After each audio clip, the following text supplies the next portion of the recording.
have a slap in them for everyone who differs with you. They have become so offensive that nobody cares for them. Your friends find they enjoy themselves better when you are not around.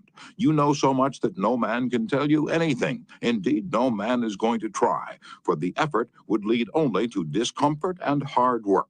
So you are not likely ever to know any more than you do now, which is very little. One of the finest things I know about Ben Franklin is the way he accepted that smarting rebuke. He was big enough and wise enough to realize that it was true, to sense that he was headed for failure and social disaster. So he made a right-about face. He began immediately to change his insolent, opinionated ways. I made it a rule, said Franklin, to forbear all direct contradiction to the sentiment of others, and all positive assertion of my own. I even forbade myself the use of every word or expression in the language that imported a fixed opinion, such as certainly, undoubtedly, etc., and I adopted instead of them, I conceive, I apprehend, or I imagine a thing to be so, or it so appears to me at present. When another asserted something that I thought an error, I denied myself the pleasure of contradicting him abruptly and of showing immediately some absurdity in his proposition. And in answering, I began by observing that in certain cases of circumstances his opinion would be right, but in the present case there appeared or seemed to me some difference, etc. I soon found the advantage of this change in my manner. The conversations I engaged in went on more pleasantly. The modest way in which I proposed my opinions procured them a readier reception and less contradiction. I had less mortification when I was found to be in the wrong, and I more easily prevailed with others to give up their mistakes and join with me when I happened to be in the right.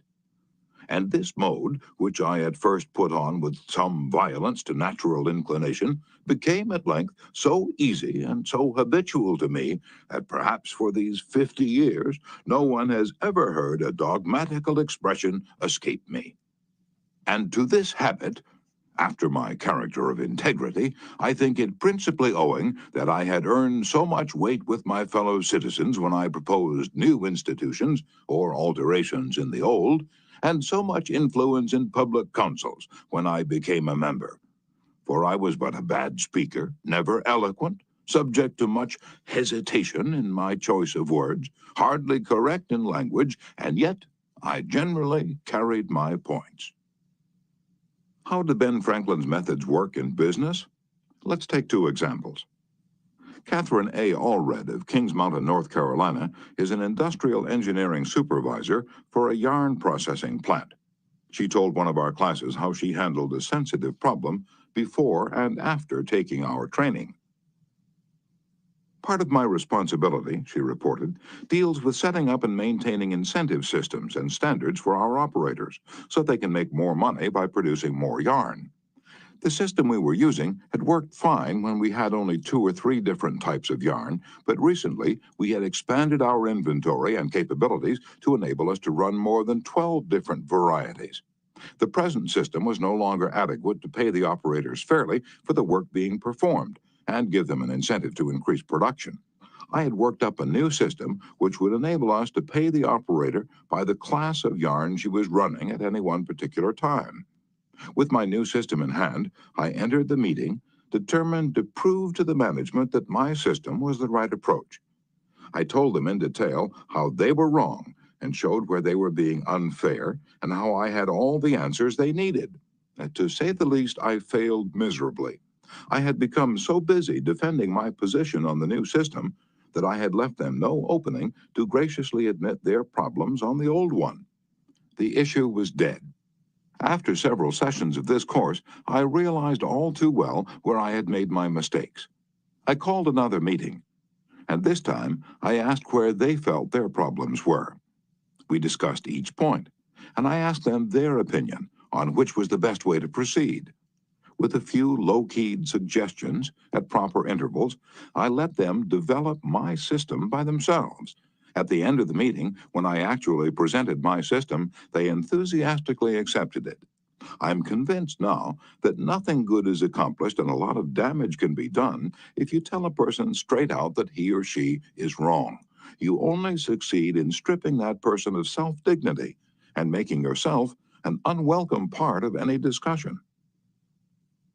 Let's take another example. And remember, these cases I'm citing are typical of the experiences of thousands of other people. R.V. Crowley was a salesman for a lumber company in New York. Crowley admitted that he had been telling hard-boiled lumber inspectors for years that they were wrong. And he'd won the arguments, too, but it hadn't done any good. For these lumber inspectors, said Mr. Crowley, are like baseball umpires. Once they make a decision, they never change it. Mr. Crowley saw that his firm was losing thousands of dollars through the arguments he won. So while taking my course, he resolved to change tactics and abandon arguments. And with what results? Here's the story as he told it to fellow members of his class. One morning, the phone rang in my office. A hot and bothered person at the other end proceeded to inform me that a car of lumber we had shipped into his plant was entirely unsatisfactory. His firm had stopped unloading and requested that we make immediate arrangements to remove the stock from their yard. After about 1/4 of the car had been unloaded, their lumber inspector reported that the lumber was running 55% below grade. Under the circumstances, they refused to accept it. I immediately started for his plant, and on the way turned over in my mind the best way to handle the situation.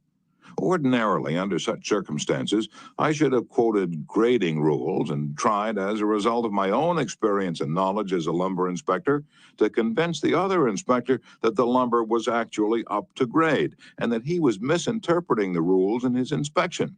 However, I thought I would apply the principles learned in this training. When I arrived at the plant, I found the purchasing agent and the lumber inspector in a wicked humor, both set for an argument and a fight. We walked out to the car that was being unloaded, and I requested that they continue to unload so that I could see how things were going. I asked the inspector to go right ahead and lay out the rejects as he had been doing, and to put the good pieces in another pile. After watching him for a while, it began to dawn on me that his inspection actually was much too strict and that he was misinterpreting the rules.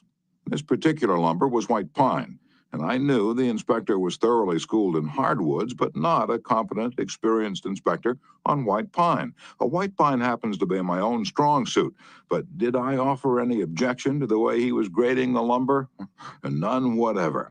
I kept on watching and gradually began to ask questions as to why certain pieces were not satisfactory. I didn't for one instant insinuate that the inspector was wrong. I emphasized that my only reason for asking was in order that we could give his firm exactly what they wanted in future shipment. By asking questions in a very friendly, cooperative spirit and insisting continually that they were right in laying out boards not satisfactory to their purpose, I got him warmed up, and the strained relations between us began to thaw and melt away. An occasional carefully put remark on my part gave birth to the idea in his mind that possibly some of these rejected pieces were actually within the grade that they had bought, and that their requirements demanded a more expensive grade. I was very careful, however, not to let him think I was making an issue of this point. Gradually, his whole attitude changed. He finally admitted to me that he was not experienced on white pine and began to ask me questions about each piece as it came out of the car. I'd explain why such and such a piece came within the grade specified.